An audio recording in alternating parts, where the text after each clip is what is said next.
Hi, everyone, and welcome to this awesome session on how to land a cover story with Cathy White from CEW Communications. And just before I pass the mic to you, Cathy, to enlighten us all on the beautiful world of PR and how should I put it, actually make someone care about our stupid news that we are trying to push on everyone all the time.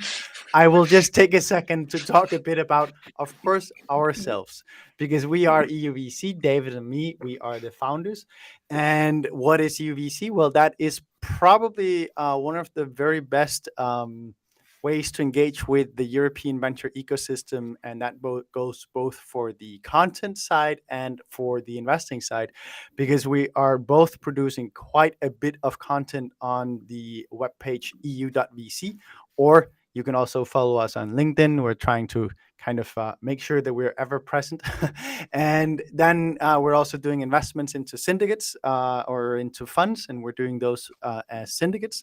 And that means that anyone who has a real value add in the venture ecosystem, to founders and to VCs, are invited to join us in that.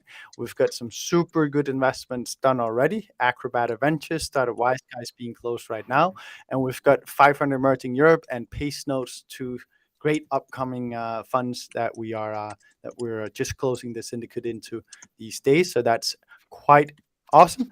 I would invite you all to go in on eu.vc to check it out. Also, of course, follow our podcast. We've both got the European VC. We've got the Super Angel podcast now, just launched fresh off the press this week. So that is exciting for us. And then we've got other partner podcasts, of which one is the EUVC Lowdown, which Cathy hosts normally.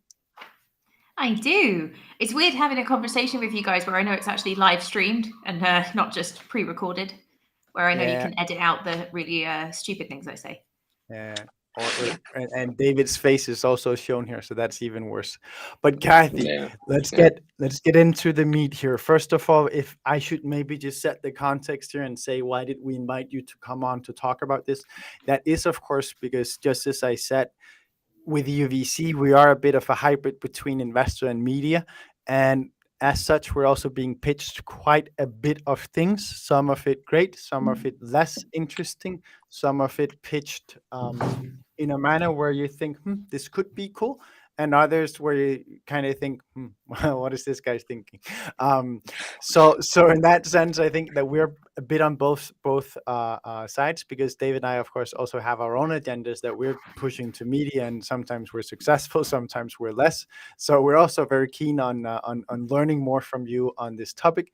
But Cathy, give us a bit of a fly in here. What is your perspective, and how did you get into all of this? Let's get to know you a bit before we dive into the deep stuff. So the brief background history of me.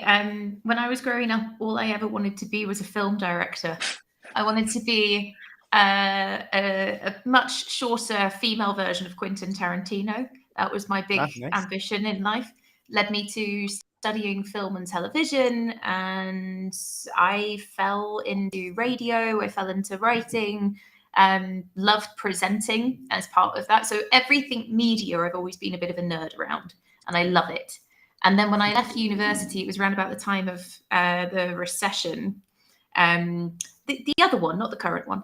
And I fell into PR. It was not something that I knew was a job or really understood in terms of the whole marketing mix. And I was very fortunate enough to fall into a small firm in London that had a headquarters in San Francisco.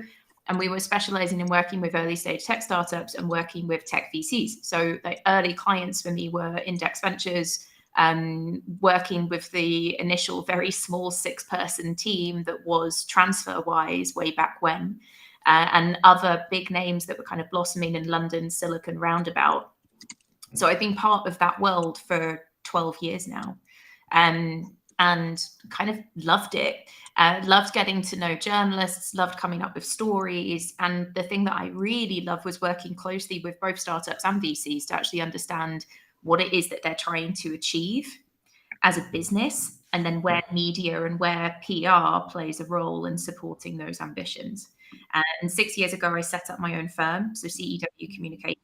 We're a team of 12 based across Europe, primarily operating in English language, but we're able to support companies in Spain, across the DACH region and the Netherlands, and dipping our toes into other areas next year.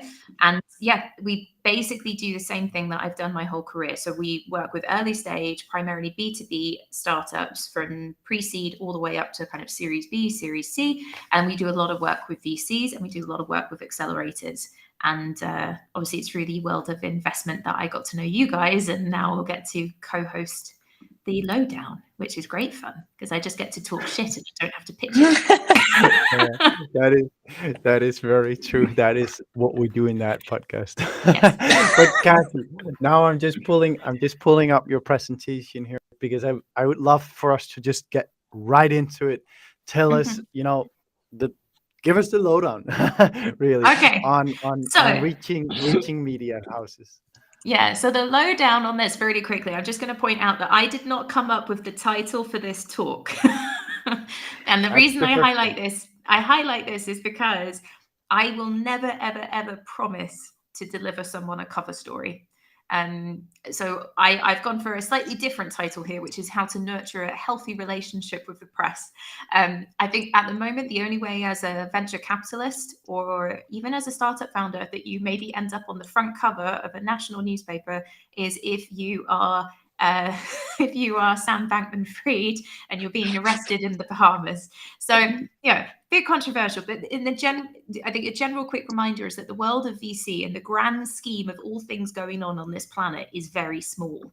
And then the audience of which it's relevant to is also small. So if you want to land a cover story, you've just got to make sure that you're landing it in the exact right place for the audience that you want to reach. But moving on, I think I can click the slides. I've just pressed the button. Okay, it just takes a second. So I'm just going to run through a few different things today. So first of all, kind of a bit of a recap of what PR is, and also a little bit about what PR isn't, because I think one of the things I see the most whenever I talk to VCs, even founders, is a misconception around what public relations and working with the media actually looks like. Then a way to actually build your own PR strategy, how to work with journalists. And I have a really long list of slides at the back that we're not going to go through every single one of them, but it's basically things to avoid at all costs and snapshots from what journalists themselves have shared on Twitter complaining about those terrible PRs like myself. And maybe just to put a note to everyone, we will of course put all the materials from this, including the recording and the slides, on our EU.vc website. So you will be able to also access it afterwards and try and get smart in a more let's call it calm setting than what we have here. Cool. Andreas, I'm trying to click the next slide across, but it's not working. Can you try it on your side? Thank you. You're now the person that's going to click through every single slide for the rest of the conversation. Cool. Andreas, also known as the clicker. Let's go. The clicker. Andreas the clicker. Thank you. So this is just beautifully. It worked beautifully before we went live. I just want everyone to know that. This is just a quick snapshot. I'm not going to do a big sales pitch, but this is an example of some of the coverage that myself and my team have achieved over the last year.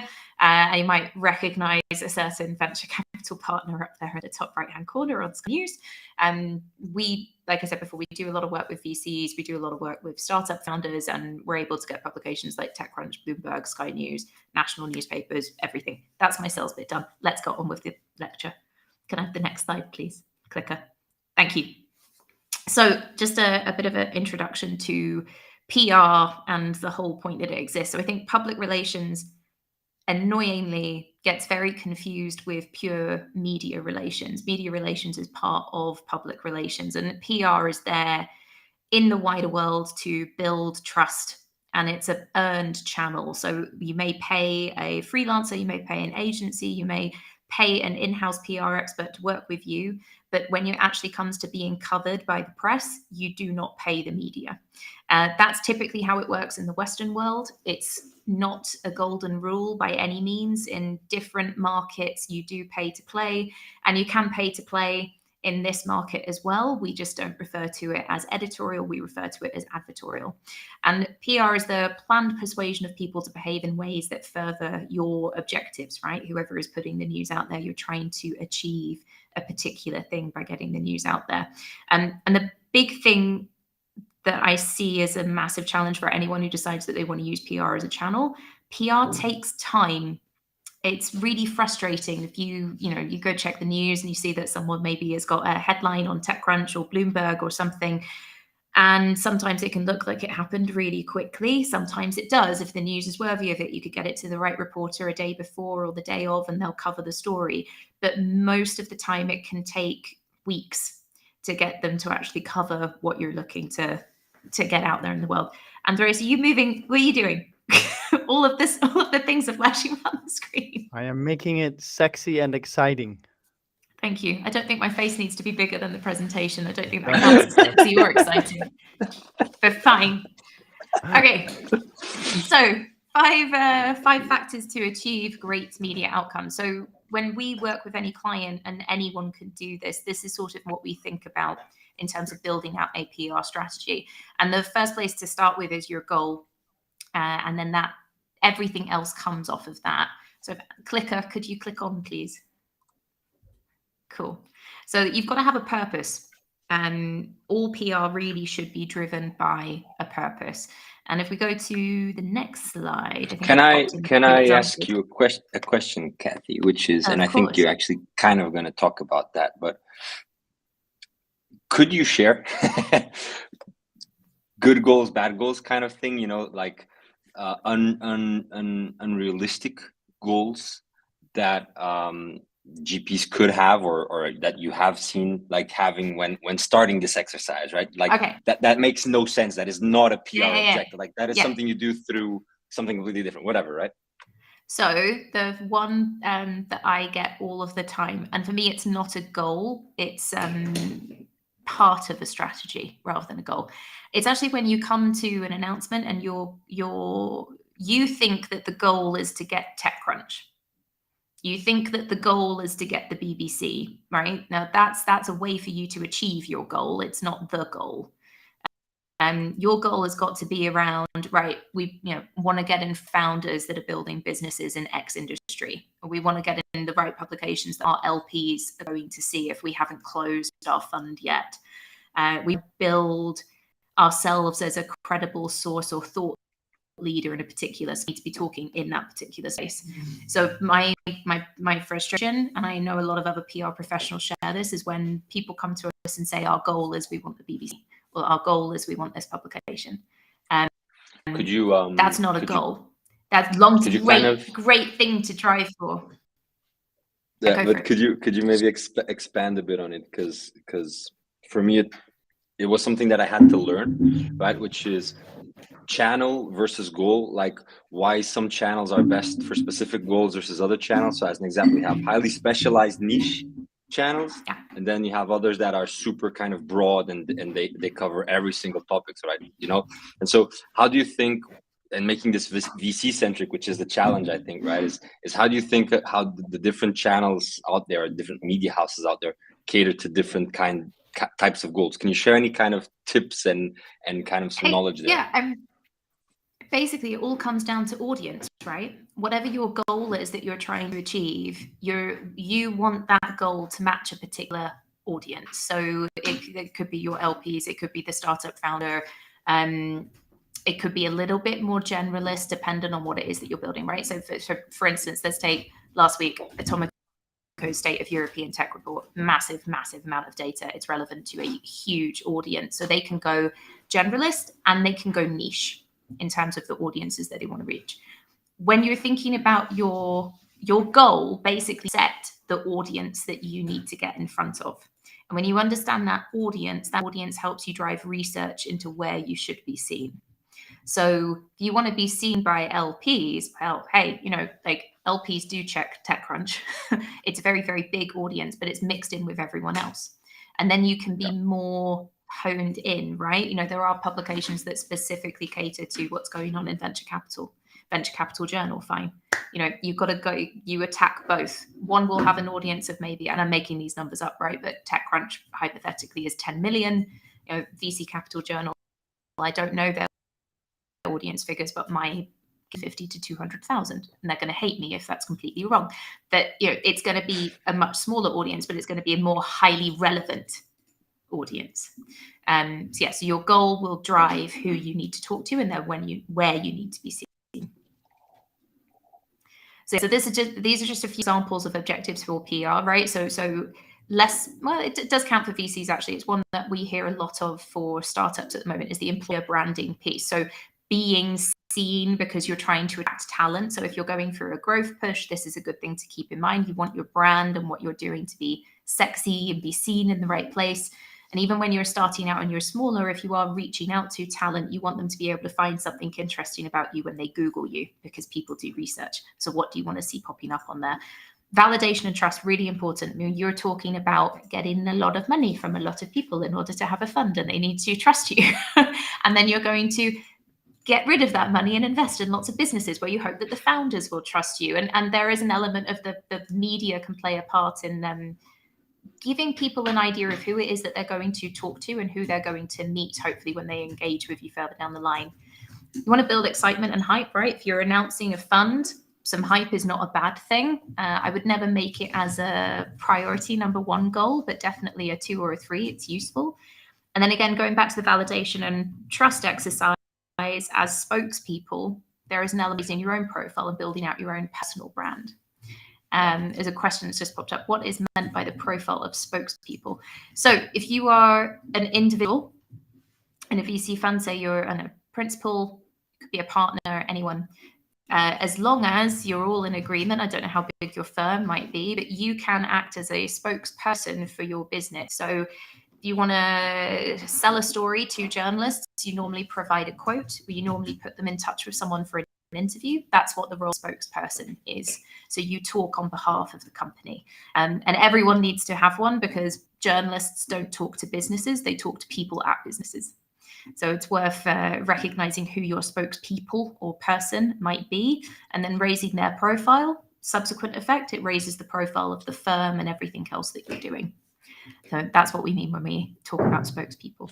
And it's incredibly interesting that you bring that up, because it's incredibly relevant in venture, right? The power of brand. I think we did a lowdown just on this topic some time back, right?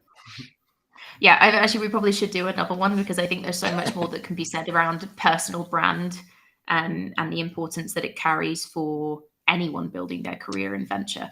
It's really critical for anyone who is the partner, the founding partner, running at the very, very top. But then for at the beginning of their career, you're going to migrate, you're going to move to different firms, you might build your own fund further down the line, and you've got to kind of keep an eye out for number one, right? And there's a way of building your own personal brand, and it's complementary for the firm that you are a part of, but keeping your eyes on the future and what else it is that you want to do and achieve. Yeah. Okay, can I go to the next slide, please? Yeah, so like I said before, so once you've established that goal, this is where the research piece comes in, and getting to know which titles and who you're talking to. If we click to the next one. Sorry, I'm going to do a silly voice every single time. I feel like I should be hitting something. Or right. Just do this. Just click. Just click. Yeah, okay. Clap on, clap off. So research hacks. So you know what your goals are. Your goals are tied to a specific audience, and you now need to understand what publications that audience is reading. And one of the easiest ways to understand it is just to ask people that you're talking to. So if you're already talking to LPs, whether it's big LPs or individuals that are looking to invest, ask them what they read, who they follow, get a real feel for what their digital print looks like online. Where do they spend time? What social media do they engage with? All of this is really helpful for kind of shaping a bit more of a persona, and that persona will then be very important in informing you of which journalists and which which media titles to talk to. Other little quick hacks, figuring out the right places. Industry events, anything that you know that typically that there are a lot of VCs there, a lot of founders there, there's always going to be a media page, there's always going to be media sponsoring the event. Normally they're going to be relevant, so it's worth keeping an eye on those. Get the whole team involved. If you have a team, everyone should be skimming the news and absorbing. And I think VCs have a real benefit here because you have to absorb so much information all of the time and be fully aware of what's happening from a trends perspective. It's very likely that you're already engaging with the titles and the publications that you should be looking at when you want to be making news. Another thing to do, quick one, create Google alerts for all of your competitors, all your friendlies that you co-invest with, right? Like everyone is in the news, wherever they're appearing, probably more than likely is super relevant. So Google alerts are a quick way to find that out. I don't know where everyone sits on the Twitter spectrum at the moment, given all things Musk, but one of the really useful things with Twitter is you can follow people and you can create lists. And even if it's private, you can just save journalists or publications that you've come across as relevant. And then that's a really quick way to get to know storylines, what people are interested in. It will help kind of feed you a bit more information to build out your plan. Click, click, thank you. Right, click again. So we're on to relevancy. Now, this is the thing where everyone falls short, and this is where media professionals, PR professionals normally come into the mix, but you can learn this stuff. I mean, we all did at some point. You may have an idea of what your story is, and it might not make any sense for any of the publications that you want to talk to, right? You've got a kind of an ideal scenario. This is what we want to talk about, but you've got to try and place that story in a publication that makes sense in terms of the audience that you want to reach. You want to pitch it in the right market. So I know there's a publication in the UK I can use an example, right? So in the UK, we have UK Tech News. UK Tech News covers, shocking, tech news that happens in the UK. And the number of times that I have seen them complain because someone has sent them a story about a company in America or a company somewhere else in Europe, they're like, yeah, great, can't write about you though because you're not in UK. So there's making sure that you're pitching in the right market as well as in the right publication. And the easiest way to know if they're relevant to you and if they're going to cover a story that you're looking to give them, read the publication. Check that they actually cover stories that are remotely similar or other companies that are closely associated with you. If they're covering you, super helpful. All PR professionals, as an aside, are really good stalkers. It's one of my best skills in my life. I can stalk someone on the internet, but I'm stalking them with a specific need in mind, which is that I'm just trying to get to know them so that when I pitch them, I'm pitching something that's relevant to their beat. And for anyone who's never heard that term before, a journalist's beat is the way of referring to the specific area that they write about. So if you go look on the Financial Times, for instance, there'll be maybe 10 technology journalists, but they're all going to cover very different things. And easiest way to figure out what they're writing, read it and stalk them on Twitter and on various other social media platforms within reason. So Cathy, if I ask about kind of bringing together what you talked about, goal, relevance, kind of thinking about those two and putting myself in the shoes of the first time VC firm, like announcing first close. So my goals are, I want the world to know who I am. I want co-investors to know who I am. I want to attract LPs, and I have a long list, right? I have 10 goals and they're very concrete, right? And I might even have them with geo focuses, right? How do you think that as a PR professional? Because as an example, if I am looking to increase my visibility with co-investors and I'm based in Southern Europe, right? Some specific outlets are more relevant, but if I'm looking for LPs, not necessarily, right? So you have these coexisting goals that might conflict this relevancy topic. How do you think about that, and what are your kind of advice there? So if you were a VC fund launching in Southern Europe and you want to build that credibility piece, you want to make some announcement, excitement around the fund, and you want to be seen by co-investors and potential LPs, blah, blah, blah, blah, blah. Right, so great thing. First, Southern Europe is part of Europe. So you're European and you're Southern European. So we're talking about two different It's very similar stories, but two big market, smaller market within a market, right? So publication-wise, Europe, Sifted, TechCrunch, Business Insider, all going to be interested, can all do something in English language. Southern Europe, well, language. You've got Spain, you've got Portugal. So depending on where you sit, you've got a more local country-based story that you can push at the same time. And in that market, you might champion what we're doing in Southern Europe, right? What this means for the market that we're actually operating in. Even if we're going bigger across Europe, look at us, we're building bridges, we're looking at exciting areas of technology. Yeah. And in Europe, Southern Europe, actually right now really interesting to watch, right, from a journalistic point of view. So it's relevant to a much larger audience as well.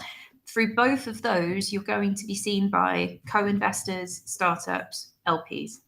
And this is where kind of listing the various different parts of who you are as an organization is really useful for also driving the audience awareness and which publications you should be researching.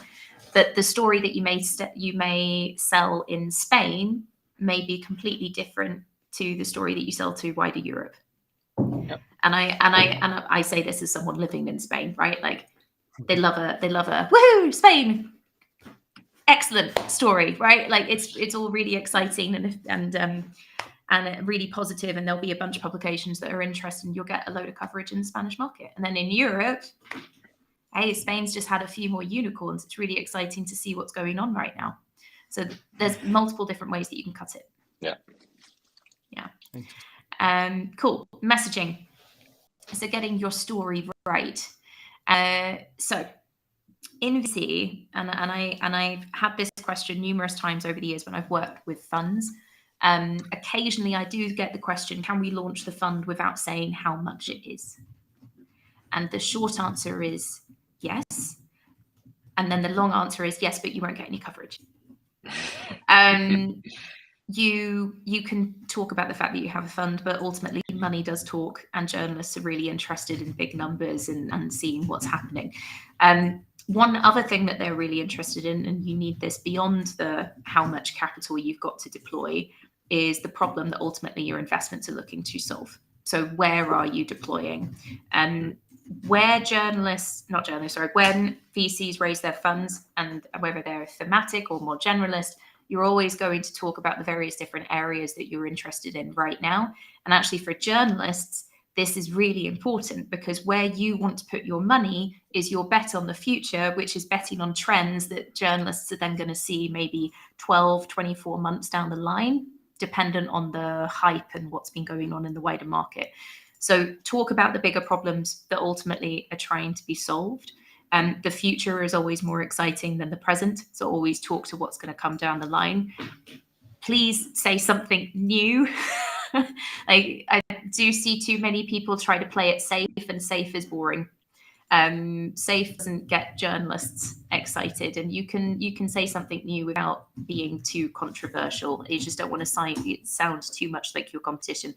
It's a lot of the things that you would typically be saying to a startup founder, right? Like a journalist also wants to know what makes you unique. They want to understand what the competition looks like, and how you talk to them needs to be simple. Your language needs to not be too high level. There's various different joke around language in PR. In the UK, I'm sure many people will have internationally heard of the newspaper called The Sun. But The Sun is written in such a way that a 10-year-old can understand every single story. And you don't need to go down to a 10-year-old's level of language in terms of what you write. You do need to simplify what you put out into the world. It's got to be accessible to everyone. And the big question, and it's one to always ask, is why would anyone care? We're in a bubble, right? And Cathy, could I ask you, because many VC firms end up opting for working with someone like you when they want to engage the press, especially if they have either something that is important to them to announce, like a fund every 3 years, or because they have an ambition level that goes to them actually wanting to get ongoing coverage. But I'm curious to, because that's also, it's always the service provider vulture fear that everyone has, right?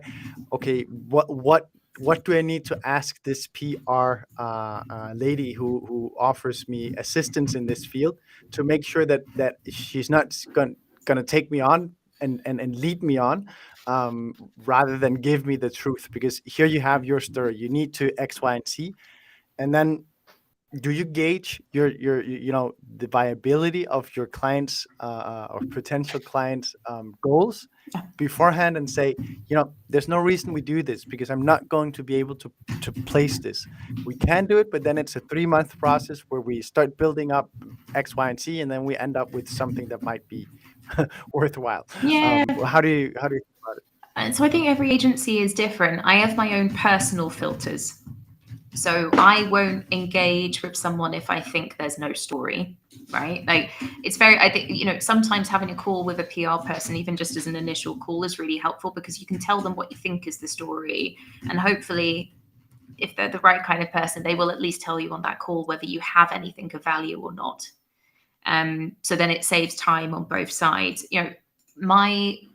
So for PR professional, we have relationships on both sides, right? We've got relationships with the clients that we work with, but then the most important relationship we have is journalists, because clients come and go. Journalists aren't forever, but they're pretty close. So we want to be pitching them stories that they're going to get excited about as well. And it has a positive effect on us as an agency. It has a positive effect on other clients that we work with, because the journalist recognizes us as a trusted source, coming to them with relevant stories rather than like a scattergun approach.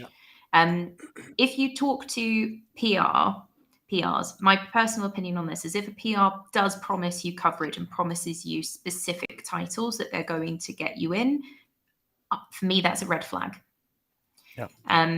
Because we can never guarantee coverage. We don't control the media agenda. We don't write the articles. We write press releases and we pitch. We're basically in sales and relationships, but we don't have any control over outcomes. We're basically building strategy based on previous experiences, what we've seen work, what we know journalists are looking for right now, and what we recognize as important in the news agenda. Anything that you can tie to what's really topical in the moment or in like recent weeks, much more exciting.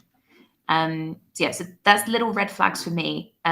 My other red flag from a client perspective is, when you engage with someone professionally for PR, you don't just give us a story and that's where your work stops. You've got to work as a partnership to get results.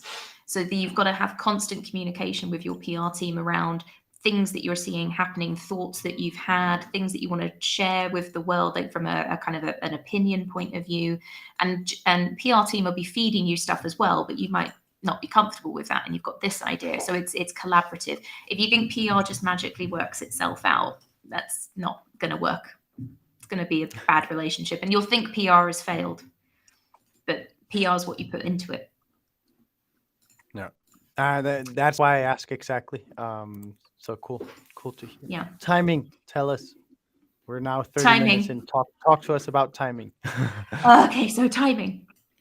So like I just said, we have no control over whether a story will be published, but we can increase our chances of when something may be published in the media by taking into consideration things that we already know are going to happen. Click, click. So there's two parts to this. So first of all, there's a right time for you to tell your story. So if you're launching a fund, then ideally, you've done a first close or you've done the entire close, and now you want to get it out there, and you have a perfect window where it would make sense for you to make that announcement. Great. But to increase the chances of it being covered, say if you're an emerging fund and it's a smaller fund, then you want to be flexible on the timing. You don't want to be strict on it. And you also want to avoid big things that are already happening in the diary. So if there's a massive conference going on, do not get your news out while there's a massive conference and journalists are busy. If you know Apple is about to drop the next iPhone, do not pitch anything while Apple is dominating the media. a lot of these big announcements, like if you get hold of something like the Financial Times, or you literally just see through social media, you can build a calendar of dates to just avoid at all costs. And if you can be flexible, if, for instance, you want to try and secure an exclusive, which is where one journalist or one publication has the ownership to that story, if you say to them, look, we'd love for you to cover it, but we're flexible on timing, it's more likely that they will, because they can pop it out there when they're a little bit quieter. So yeah, avoid crowded days. Unfortunately, there's one thing that I like to say, that there's never 100% guarantee. Even when a journalist says they're going to cover a story, it's never a 100% guarantee that they will, because shit happens. As an example, years ago when I worked in another agency, I had secured a piece for a client which was going to run on the front page of the business section of the Telegraph, which was a massive deal. I was quite junior at the time. I was really excited. Anyway, it didn't. And the reason it didn't is because the day that I got the okay and everything from the journalist,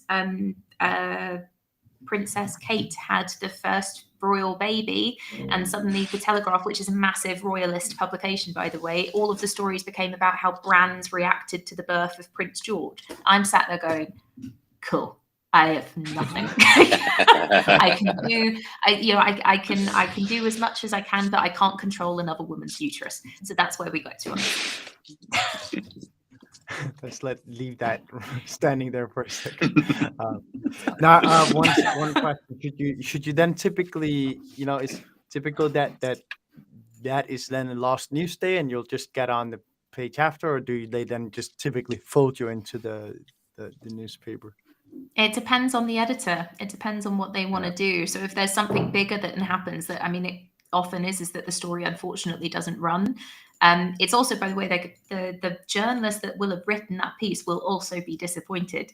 But if it's, they've got to run it through an editor of an entire section, that's what happens. And sometimes, if you still get really friendly with these journalists, they might try and run it online rather than in print.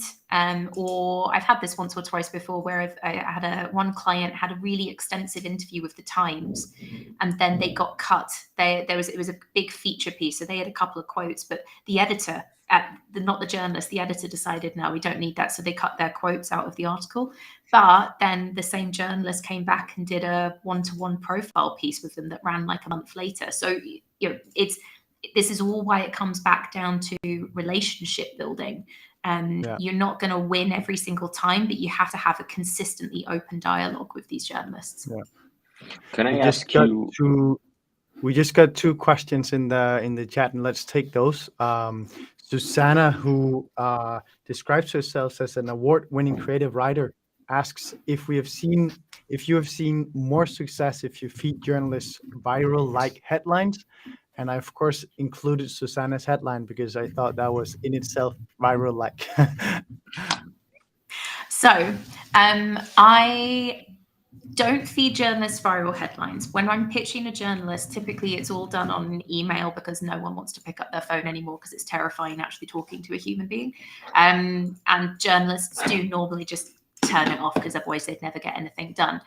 But what we do when we send over subject lines, which is the first thing that a journalist is going to see if you email them, you have the highlights of that story in that subject line. I launched a VC fund a couple of weeks ago, and one of the LPs was Anne Hathaway. That's just good. It's headline making.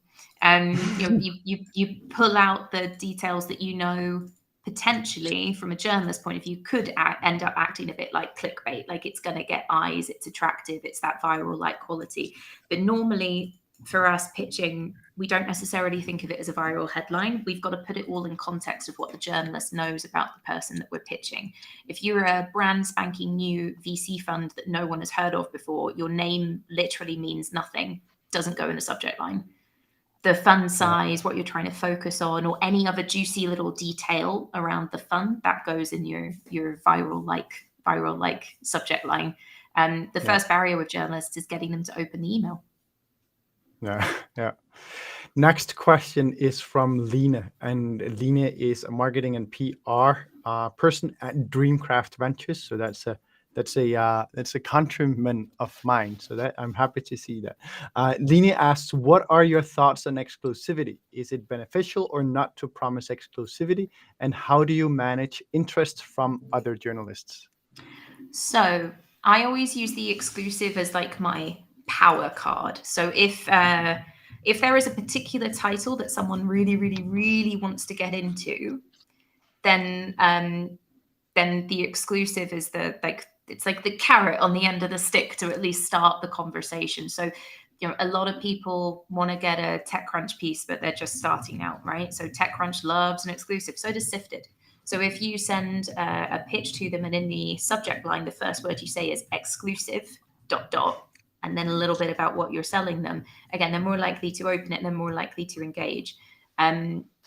The only time I offer an exclusive is if it's for a publication that someone really wants to get into. And I think that's the only way, given the value of their current story, that they can.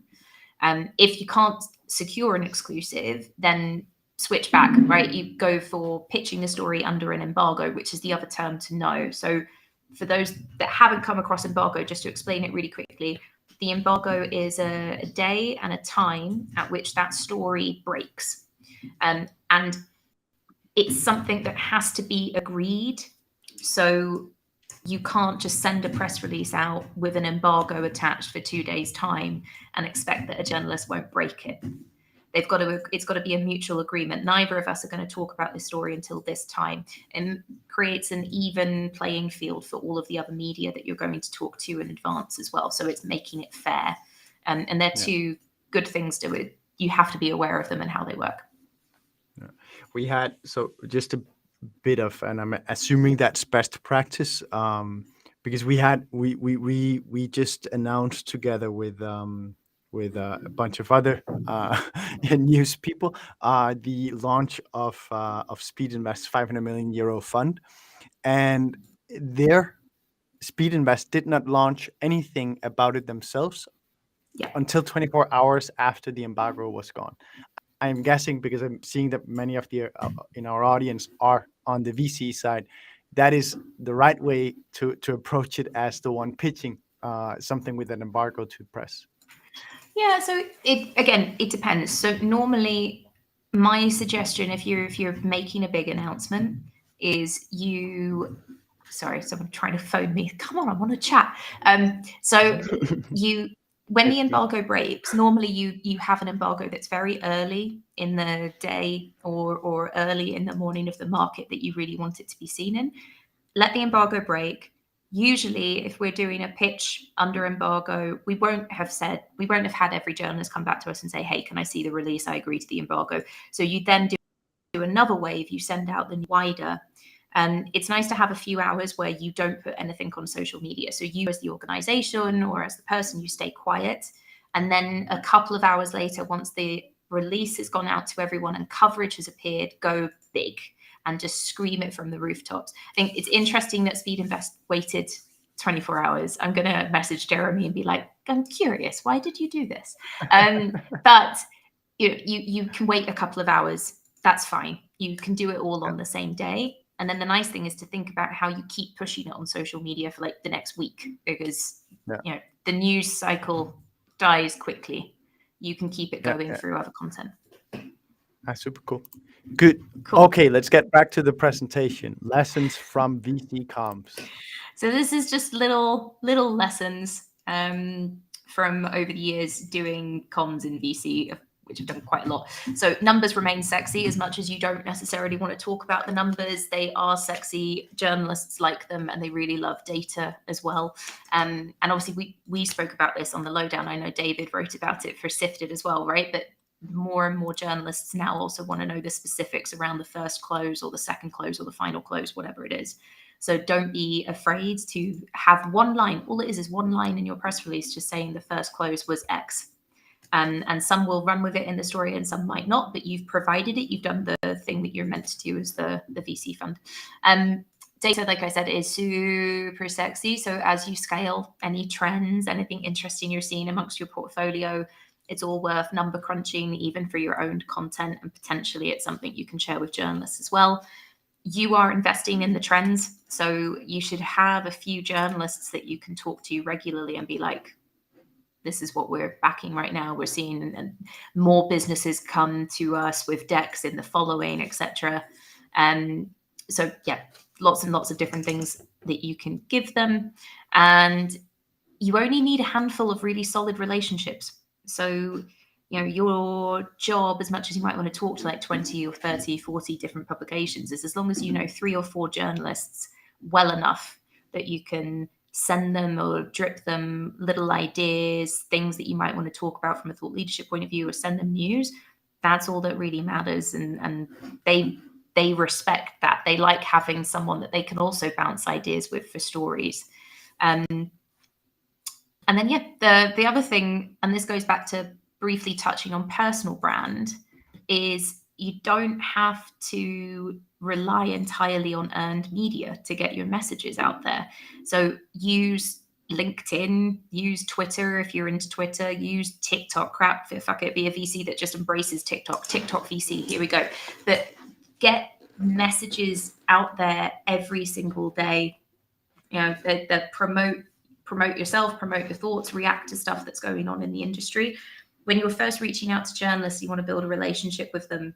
You've got to pop up as someone who is credible. And if they're going to do some research on you, you want to make sure that your digital print online is full of all of the good stuff. So anywhere that you can self-publish and just get it out there. Okay, so I will do one more thing on the mystique of journalists and how to work with them. And then I think, like you guys said, we'll probably publish the slides so people can go through and read all of the avoid at all costs things. The first thing to remember is journalists are human beings. They all have the same stresses. They all have the same demands on life. But theirs is kind of 10x'd in some ways. Media right now as a job is complicated. We've got publications that are disappearing. We'll probably see a lot more media houses disappearing over the next year, dependent on how many people want to still be paying for advertising. And that means that there'll be more journalists becoming freelance or being available for different roles. But the current demand for those still writing will increase, which means they've got to turn over more stories in the same number of hours. So what that translates to in terms of getting in touch with them is that they make very quick decisions. They don't respond to every email. They don't respond to every message that they get. They can't, otherwise that literally would be a full-time job, just responding to the inbound. So if they don't get back to you and you email them, it doesn't necessarily mean no. It might mean that they missed it. You can try chasing them one more time. You might be able to do a cheeky third at a push, but then you just got to call it. It's dead. They're not interested and they're not responding. It's safe to get in touch with them on the channels that they deem the ones that they want you to reach out through. So a lot of tech and business and VC journalists, if you follow them on Twitter, they'll tell you exactly how to get in touch with them. They normally make their email address available. They normally open people sliding into DMs, and they'll maybe give you a number to use something like Signal in order to reach out. Don't use Facebook. Don't use LinkedIn. LinkedIn's a bit of an iffy one. It's a working environment, but it's not good for pitching. Instagram, things like this, they're much more personal rather than worky. So just keep an eye on where you want to go. When you pitch, get to the point. I think the one thing I hope VCs are really good at, because you kind of want the same approach when people send over a first pitch for you, is get to the point. We don't need a long amount of text going, how are you? Here's a lovely story that I've read, la, la, la, la, la, la.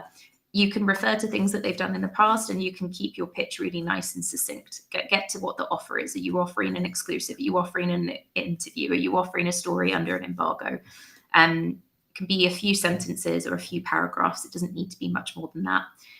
We touched on this earlier with the whole idea of kind of viral headlines, but your subject line is your first barrier. So use the words that are going to resonate with that person the strongest and put the offer in there.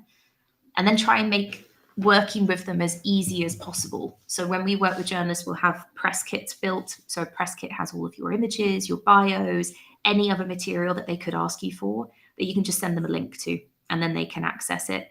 And if a journalist gets in contact with you, for instance, they want you to comment on a story or give them some information on background just for context, not necessarily to appear in a piece. When they say jump, you do go how high. You don't respond 2 days later. You've got to respond as quickly as possible because the news won't wait for you. And I've seen this happen before. BBC, occasionally they'll phone someone on the day and say, hey, can you do a radio interview? This was back in the day where you used to get taken to the studio, not necessarily dial in from home. But if you didn't bother to make the time, or you didn't pick up, or you at least didn't, apologize or offer anything, your name gets striked from a list of people that they're willing to call to jump on things because they need responsiveness. So yeah, that's a little bit on working with the press. And remember, they're smart and they're meant to ask the tough questions. They're not there to make you look amazing. They're there to tell the news. What? Okay, Cathy, we had a couple of questions come in before we started because we, of course, hyped up a bit that we were going to do this session. And I thought maybe we could just spend the last 10 minutes going through those. And also anyone with questions in the comment section, feel free to shoot them and we'll respond there and take those.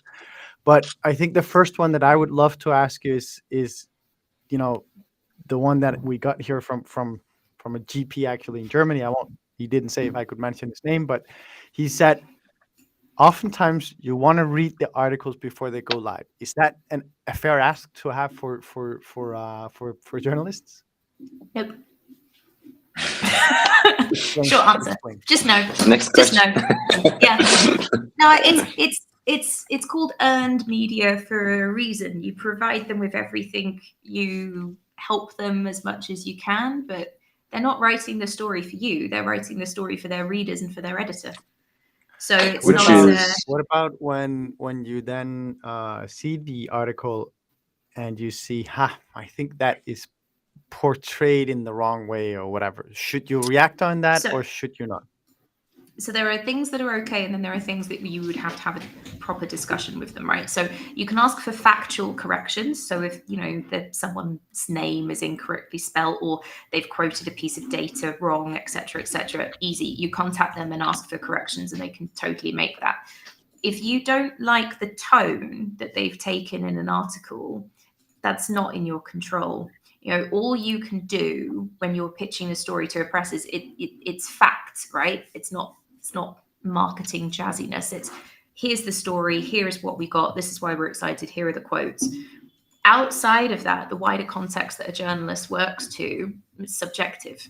So right there, now they're meant to be neutral as much as possible, but that's not a golden rule per publication. Some do like to add in a bit of an opinion. You may not like their opinion, but you can't change it. So that's the thing about opinions, right? Everyone has one. They're not all good. Exactly. So yeah, no, it's occasionally a journalist may offer for you to approve a quote. So if you've had an interview with them and you're providing a reaction to a piece of news, they may send you the quote that they've recorded or typed up, and you can make small changes. You can't rewrite your entire quote, otherwise it kind of makes having done the interview completely pointless. So yeah, you can make some small changes there. And on occasion, if you've done like a lengthy Q&A, a trade publication may offer you to have a proofread, but it's very rare and it's not the norm. And even if someone sends you something to do a proofread of, you can't change it all. Like, it's actually quite rude because you're changing their work.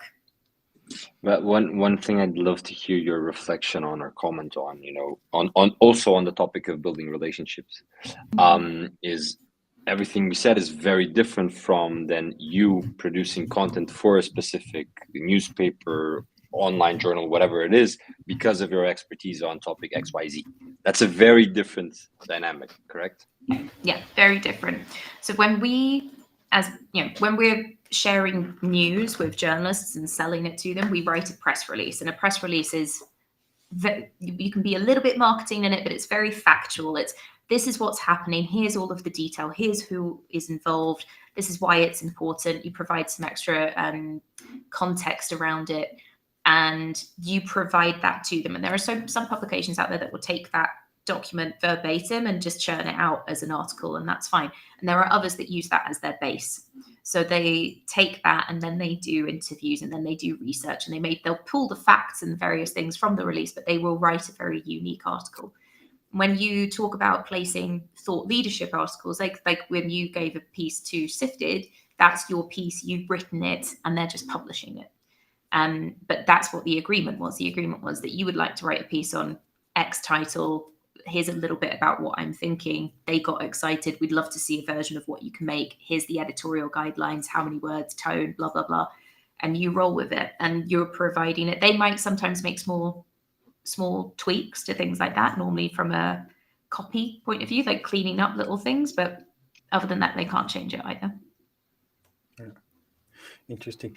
So then we had a question. There's three that are kind of along the same line, but I'll start with the first one, which is, what do I need to do to become a thought leader? Well, because PR and thought leadership and social media all goes quite hand in hand. So I think it's a fair enough question to pose that broadly. Give us the short answer to that one, Cathy. Have thoughts. There you go. That's my short answer. Have thoughts. And I think the other way to phrase it in 3 words would be have unique thoughts. If you want to be a thought leader, you have to have an opinion. When it comes to thought leadership, I think the annoying thing with thought leadership, there's a bit of, again, muddying waters, right? Like a lot of people think thought leadership is taking something that you're trying to sell and retrofitting it into an article where you basically are singing the benefits of what it is that you're trying to sell. And there are publications that will take a story like that, and that's fine. But the things that get real traction and get you the big ops, like national newspapers, Forbes, etc., you have to say something ballsy, basically. I saw a great article yesterday written by the founder of a business called Mother Pucker. Excellent name, by the way, Mother Pucker. But she wrote an article, and it's published in The Independent, and she's calling out all of the white male old billionaires that are telling us how to work 9 to 5, right? Because it's jumping on something that's very of the now. We have Musk, we have Dyson, some other old white billionaire dude. They're all telling us how we should be working, and that gets covered everywhere. And if you can go for an article which is the antithesis of what is being said, that's exciting. That's something people want to read. I don't want to hear what Dyson has to say on. And could I ask you, Cathy, then, because if you see that and you think about the news and you think, fuck, that's stupid, I completely disagree. What is my approach? Do I write something up and then shoot it to a couple of journalists and see if they catch it? Or do I just jot down a couple of bullets and then shoot it to, and then say, I think this that everyone is covering right now is bullshit because of X, Y, Z. I would love to write on it if you're ready for it.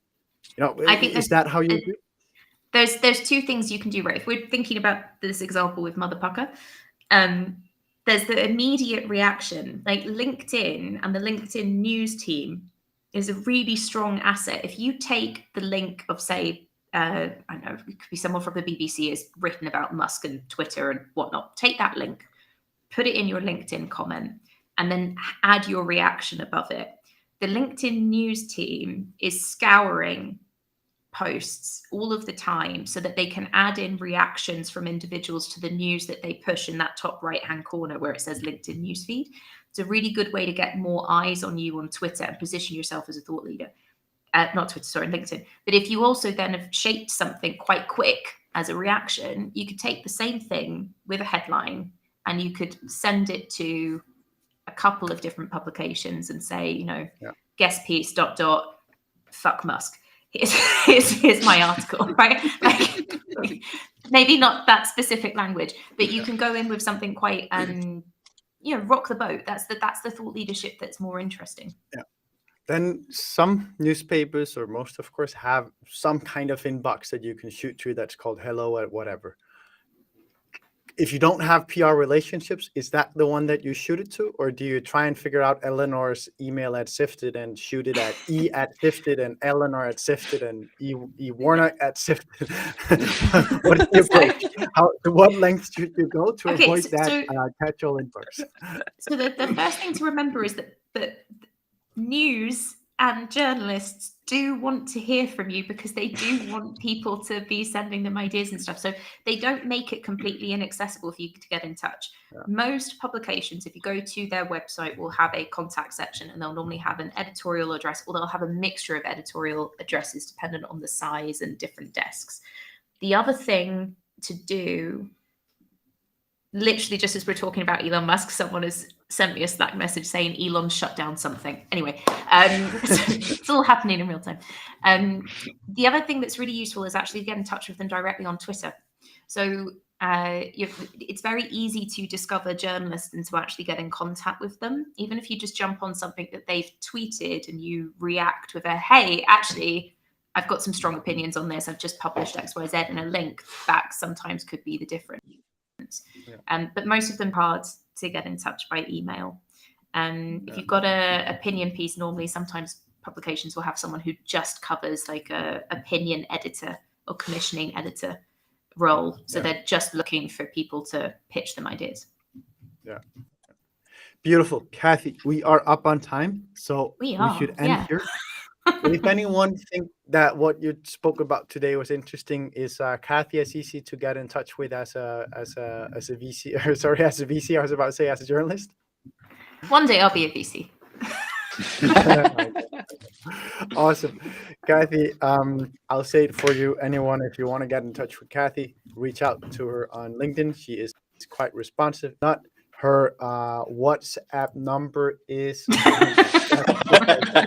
Thanks, everyone. Her home address as well. See ya. Thanks all.